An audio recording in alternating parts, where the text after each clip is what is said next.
Online sessions on AWP subject. Now in this class what we normally going to deal is, we normally deal with the two important derivations. One is going to be the relationship between the directivity and effective area of an antenna, and other one is going to be the Friis transmission equation, right? So these two are very important equations. Many times these two questions have come in the end examination, right? So let us start looking into this now.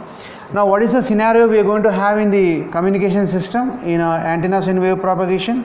So you are going to have a transmitter and you are going to have a receiver like this, and imagine there is an antenna here and you are going to have an antenna here. In between these two we are going to have a free space. So this is nothing but a transmitting antenna, and this is going to be a receiving antenna, and the distance between these two is taken as, if it is taken as equal to r, right?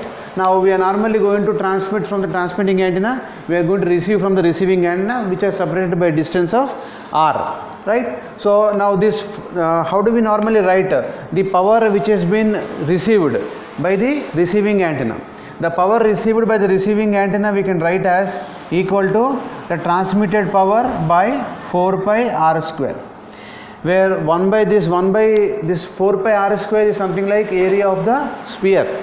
So when you are normally going to get the power density, this is going to be the power density at the receiver. Power density at receiver, receiving of an antenna, I can write as equal to the transmitted power by the 4 pi r square, okay, which is nothing but the power which has been received by the receiving antenna, right? Now if the transmitter is going to transmit a signal with some directivity, say for example this antenna is radiating like this with some directivity, so therefore the directivity is taken into account, then with the directivity, what we can write this as, with directivity of an antenna, say d1 as the directivity of the transmitting antenna, then the power density at the receiver WR we can write as equal to transmitted power by 4 pi r square into this d1, where d1 is the directivity of the antenna. Now every receiver is going to receive based on the effective area of the antenna. So therefore by considering effective area as the receiving antenna, we can write the power radiated, power density at the receiving antenna is equal to Pt d1 AE. I can call this as AE2 because that is normally going to happen at the receiving antenna, AE2 by 4 pi r square. So that is the basic equation which we get from the basic equation for the power density, basic equation from the power density. Then after this we normally going to have, now this one is normally going to be, what is this power actually when the signal is transmitted from transmitter 1, say for example I can name this transmitter as 1, I can name this receiver as something like 2. So when the signal is radiated from 1 to 2, we have simply got the power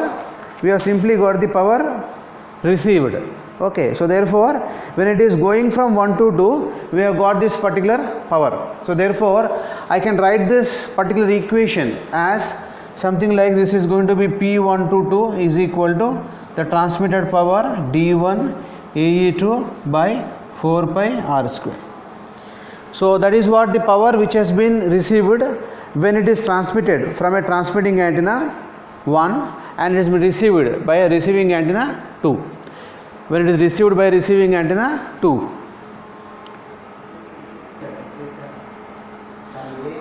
Now what we can write here is, we have got this equation now, which is nothing but the power density which has been written as equal to transmitted power into directivity of the station 1 by 4 pi r square. So this I can write this as something like power radiated from 1 to 2 is equal to WR1 into this AR2. AR2 is AE2 is nothing but equal to the receiving effective area of the receiver, effective area of the receiver. Now what we can write here is, now let us try to write this equation. Now this is nothing but what, WR1 is equal to what we have got now, PT D1, all these things.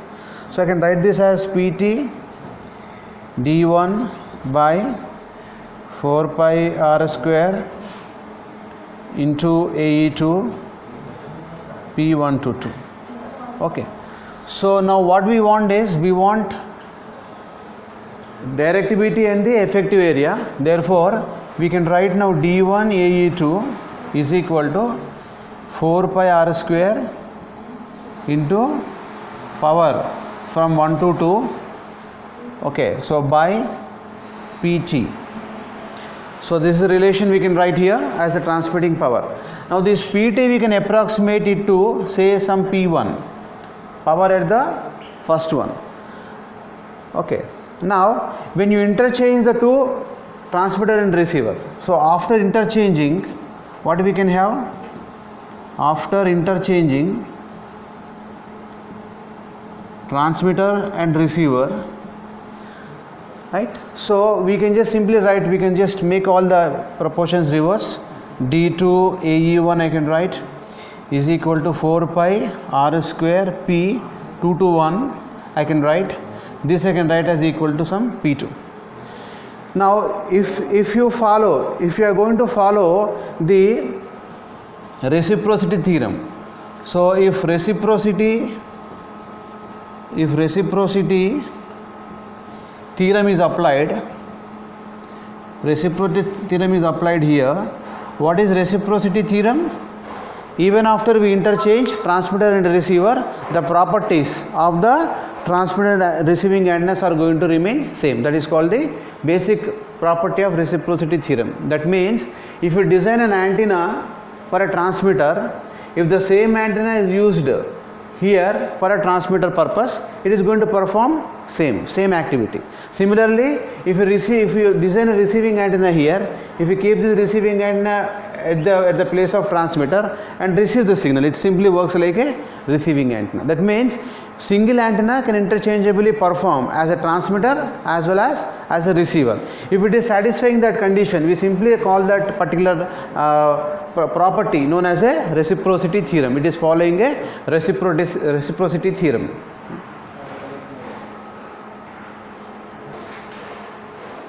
So now what we will be getting now from the two relationships, we can write two equations now for AE to D1 as something like 4 pi r square P122 P1, and we simply reverse the directions of the antennas and we can write the same equation.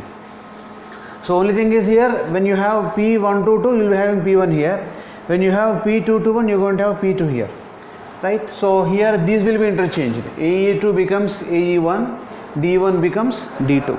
So once we write these two equations, now using reciprocity theorem, what is reciprocity theorem? Just now we discussed. So using this reciprocity theorem, what I can write now? The powers, the P1 and P2 become same, and the power which is radiated from 1 to 2 and 2 to 1 is also normally equal to same.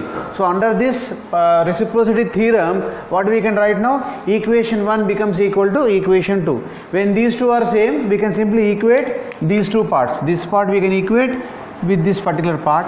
Therefore, because we want to get a relationship between directivity and the effective area of an antenna, so therefore we will try to get in terms of directivity and effective area of an antenna. So this we can write. So after we write this equation, what we can have now? D1 by AE2 is equal to D2 by AE2.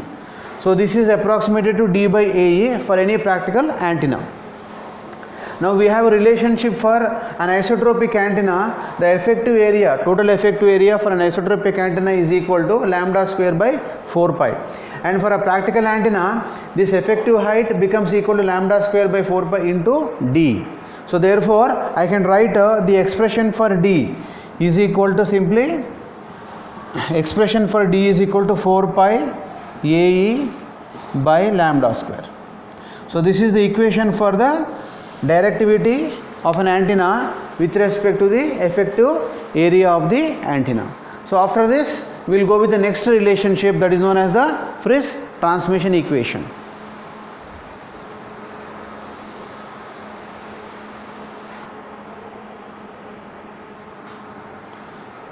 Now while deriving the equation for Friis transmission formula, we employ the similar method as what we had earlier. That means we normally going to have a transmitting antenna, and we normally going to have a receiving antenna, and the distance between these two is taken as D here. right? Now once again, as with the previous equation, we normally go with the similar steps. So that means here you are going to have a transmitter, here you are going to have a receiver, and we proceed further for solving this.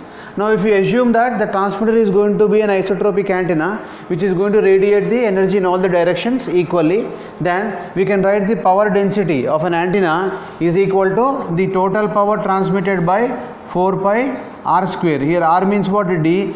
So we can write it is equal to d square. Now the receiving antenna is going to receive this power when the isotropic antenna is going to radiate the power. So this is what the power density of the receiving antenna. If the transmitting antenna is going to have the gain going to be equal to some g of t, then we normally going to write the gain of the antenna with g of t. So in the previous in the previous relationship we have used the directivity. Now here we are normally going to use the gain of the amplifier, gain of the antenna, not amplifier, gain of the antenna. So using ideal conditions, the receivers using ideal conditions, if we assume the receiver's aperture angle, now we can write this receiving power, the received power we can write as equal to WR into AE2. What is AE2? AE2 is the effective aperture at the receiver side. Effective aperture at the receiver side is known as AE2. So therefore this is nothing but equal to, I can write PT into g of t by 4 pi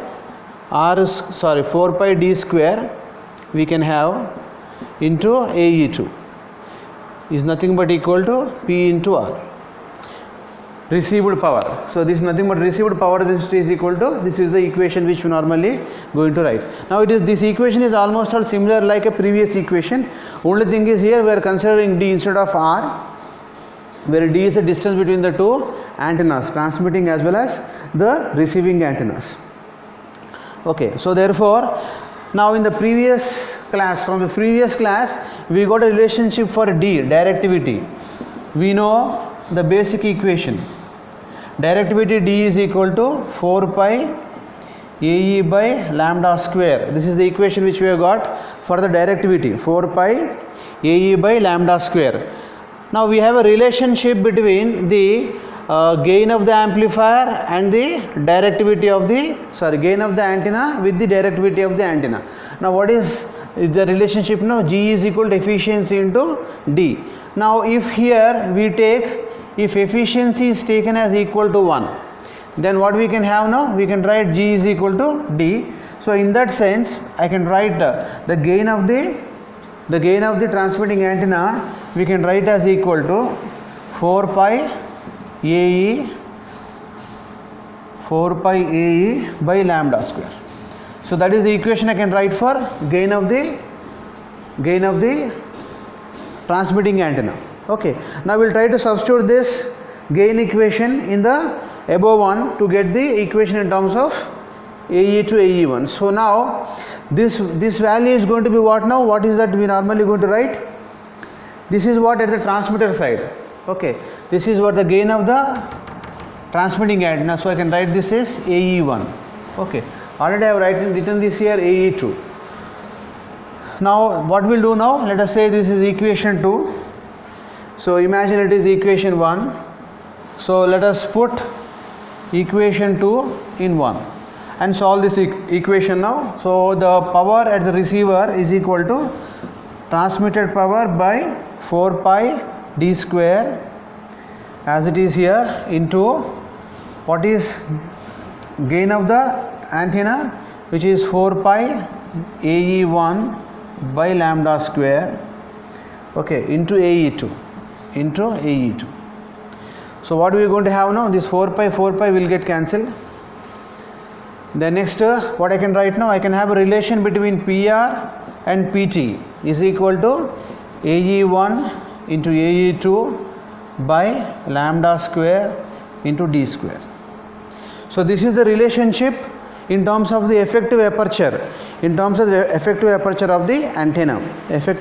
the antenna. This is also known as the Friis transmission equation.